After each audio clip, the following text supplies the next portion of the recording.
Admiral Sarah Chen stood in the war room beneath the Cheyenne Mountain complex, her steel-gray eyes fixed on the holographic display, showing the message that had arrived 12 hours ago.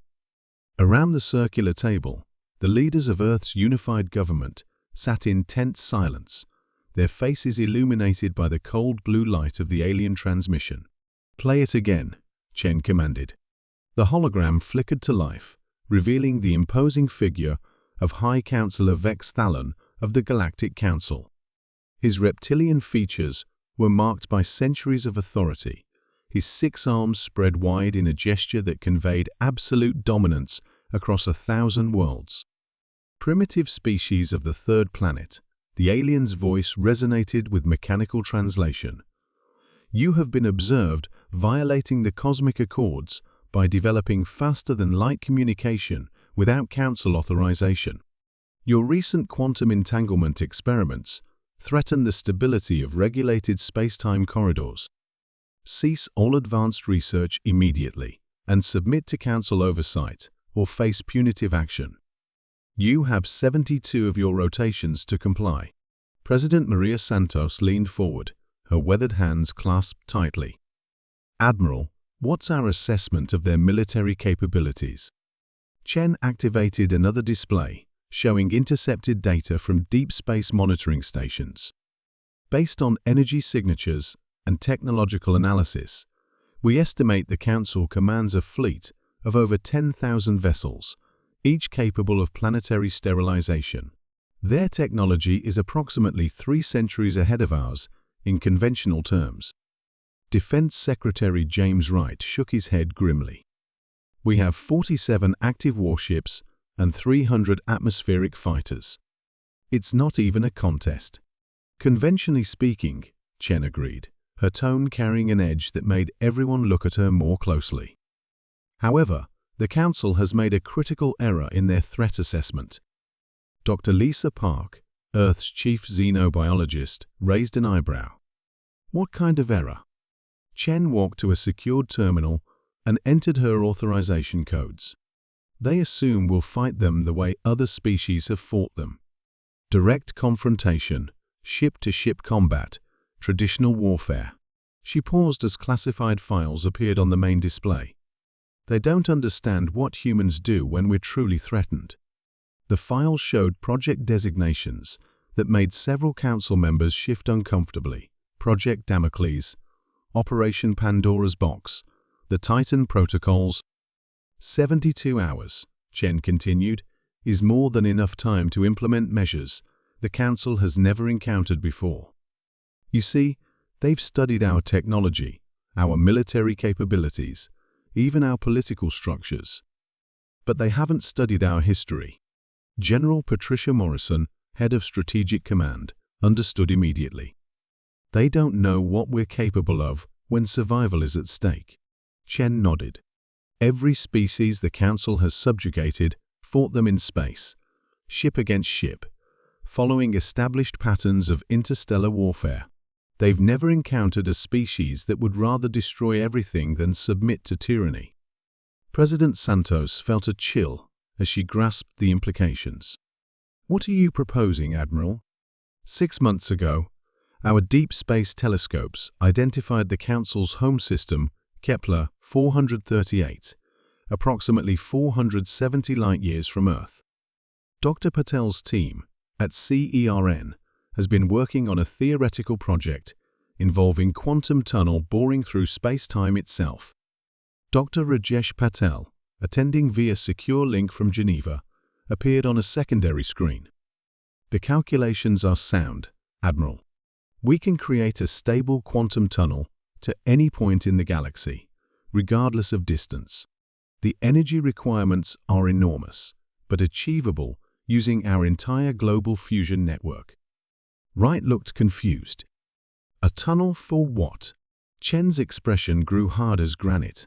"For delivery of a relativistic kinetic projectile directly into their star." The silence that followed was deafening. Dr. Park was the first to speak, her voice barely a whisper. "You're talking about triggering a supernova." "Not triggering," Chen corrected. "Creating." A tungsten rod, traveling at 99.7% light speed, delivered directly into the core of their primary star. The gravitational disruption would cause immediate stellar collapse, followed by explosion.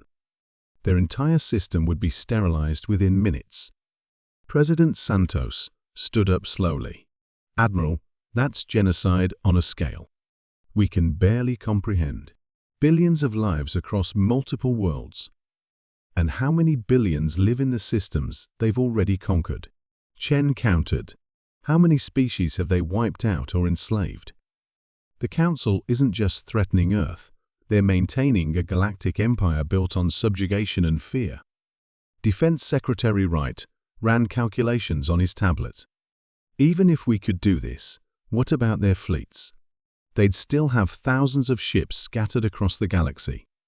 Dr. Patel's voice came through the speakers with disturbing calm. "We've identified 17 key systems that serve as Council command centers and fleet bases. The quantum tunnel technology can deliver multiple projectiles simultaneously.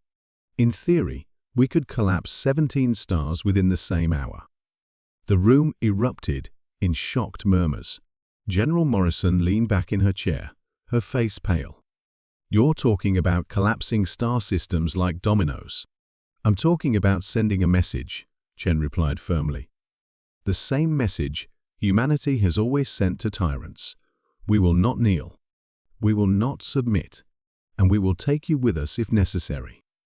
President Santos paced the room, the weight of the decision crushing down on her shoulders. "The ethical implications were decided the moment they threatened to punish us for developing our own technology," Chen interrupted. "They made first contact with a threat, not diplomacy. They declared their intention to treat us as subjects, not equals. They chose to be enemies." Dr. Park pulled up her own files. "Admiral, our xenological studies suggest the Council's member species were all conquered through intimidation and overwhelming force. They've never encountered organized resistance." "Because resistance usually involves meeting them in space," Chen said. "Fighting on their terms, with their rules. We're not going to do that." She activated one final display, showing a real-time countdown. 68, 47, 32, and decreasing. "Dr. Patel, what's the current status of the quantum tunnel array?" "Operational within 6 hours, Admiral. We've been running continuous tests since receiving the alien transmission. The targeting solutions for all 17 systems are locked in." Wright shook his head in amazement. "You've been planning this for months." "I've been planning this since we first detected artificial signals from deep space 2 years ago," Chen admitted. "I knew first contact would either be diplomatic or hostile. When our diplomatic signals went unanswered, I began preparing for the alternative." President Santos stopped pacing and looked directly at Chen. "If we do this, there's no going back. We'll have announced ourselves to the galaxy as a species willing to commit stellar genocide." "Yes," Chen agreed. "And no one will ever threaten us again. The survivors will spread word throughout the galaxy. Earth is not to be touched. Humanity is not to be conquered. We are the species that kills stars." The countdown continued its relentless march, 68, 45, 17. General Morrison asked the question everyone was thinking. What if we're wrong? What if there's another way?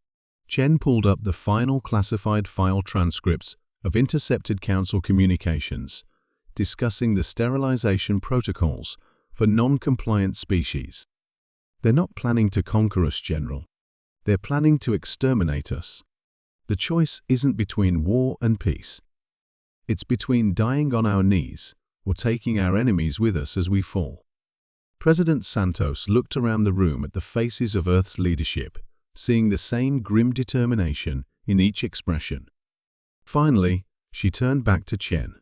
"Admiral, you have authorization to proceed with the Damocles Protocol." "God, help us all." Chen saluted crisply. "Dr. Patel, begin final preparations. In 68 hours, the Galactic Council will receive our response to their ultimatum. As the war room began preparations for humanity's first and last interstellar conflict, Chen allowed herself a cold smile. The Council had made their threat, expecting submission or futile resistance. Instead, they were about to learn why humans had conquered their own world, not through superior strength or technology, but through the simple, terrifying willingness to destroy everything rather than accept defeat. Message received. Prepare for war.